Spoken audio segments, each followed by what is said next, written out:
If you have a job right now, this is the safest time to start your one-person business. And if you don't have any time, ideas, or clients, that's even better, because the same AI that's causing layoffs is exactly what's going to help you start from zero using the skills you already have. I've spent 7 years working as a tax lawyer for ultra-wealthy entrepreneurs while building my own one-person business, so I've seen this from both sides. And the safest path isn't choosing between your job and your business, it is using one to build the other. So in this video, I'm going to show you why starting a one-person business is safer than relying on your employer, especially if you want to make more money, and how you can get started today without risking your paycheck. So let's start with what owning a business actually gives you, so you get the full picture of why this is worth your time. In 2025, total wealth grew by almost 11%, which is the fastest pace in many years. But the median household didn't get any richer. In most countries, they got poorer. So the wealth gap keeps growing. And if we zoom out, it is the same pattern that it's always been. And regardless of whether we like it or not, the rich will keep getting richer while everyone else gets poorer. But why is that, and how are you going to get to the right side of this?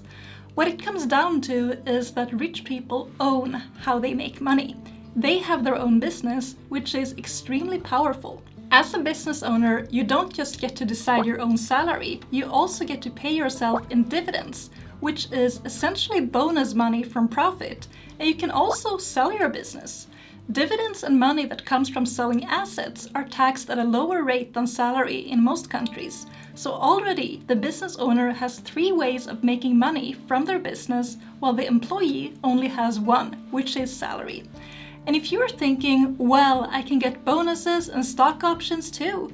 Well, yes, but you will never get more than what's absolutely necessary to keep you in your job.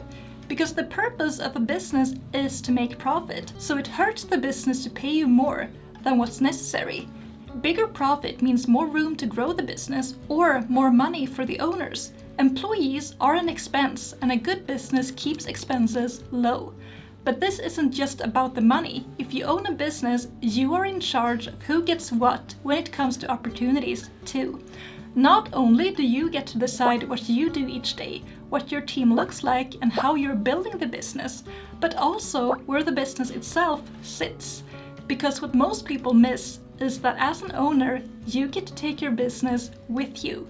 And that makes online businesses especially attractive, because you can hire people from anywhere, which lowers the costs, and you can work from anywhere, which lowers your costs and increases your quality of life too.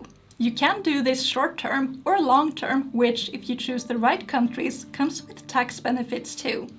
When your business can come with you, you also get to put yourself and your potential family in a better environment, whether it's because of safety, schools, a lower cost of living, or simply because you want to try something new. And if you don't have citizenship to live in a business-friendly place such as the US, having a business can give you access to those things as well. But the point isn't about what country you pick, it's that the choice is yours. And when you own the business, getting the right visas becomes so much easier. And you can change your mind as you go too. On the other hand, if you are employed, you need to quit your job or ask for permission to work outside of the office, and it will be on someone else's terms. You're also constantly trading time for money, and you cap how much money you can make. And if you get extra work, you spend the extra time, but the surplus goes straight to the owners instead. When you own a business, you break the link between the time you spend and the money you make. And while it can be a struggle to start, it doesn't have to be. And once you zoom out to a longer time frame, you'll be able to get so much more out of the work you're putting in. But this isn't what owning a business looks like from day one.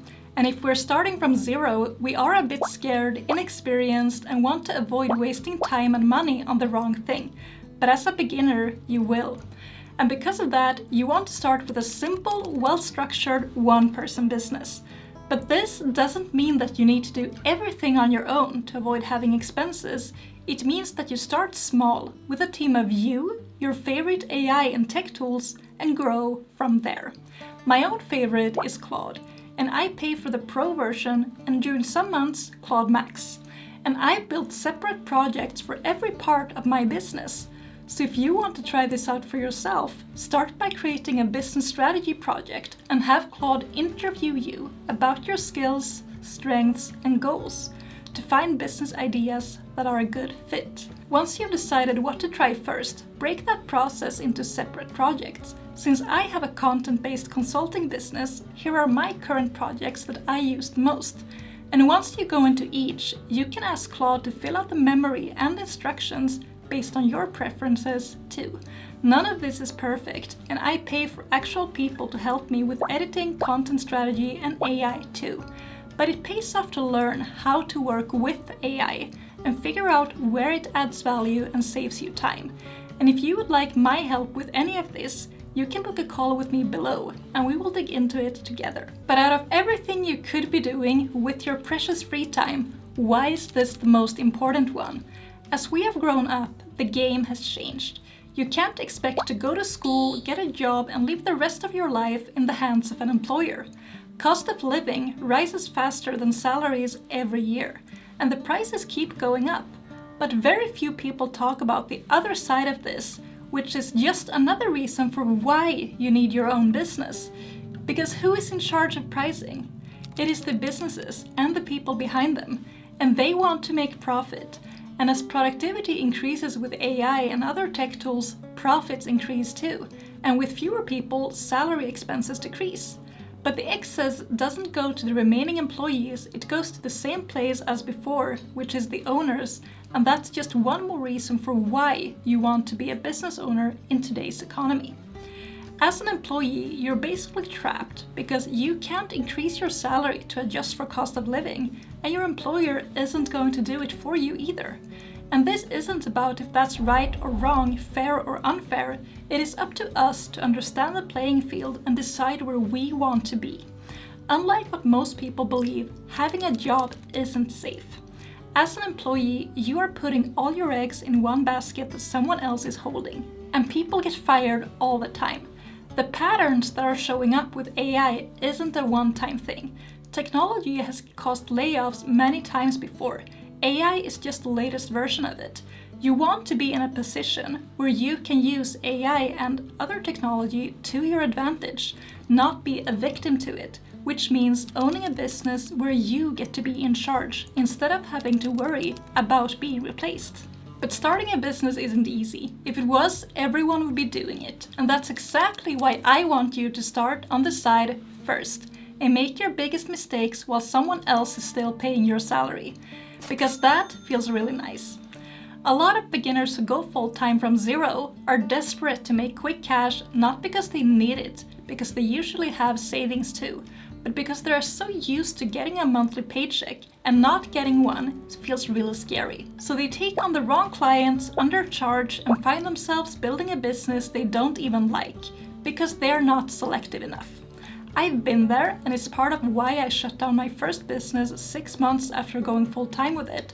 And if you want to hear more about my do's and don'ts to avoid making similar mistakes in your business, you can book a call with me below, and we will talk about your goals and see how well your business aligns with that together. The day-to-day activities you dig into in a new business aren't just determined by how fast you need money. It is more about how fast you think you need money to feel safe. Because for most of us, making money makes us feel a lot safer in our day-to-day lives.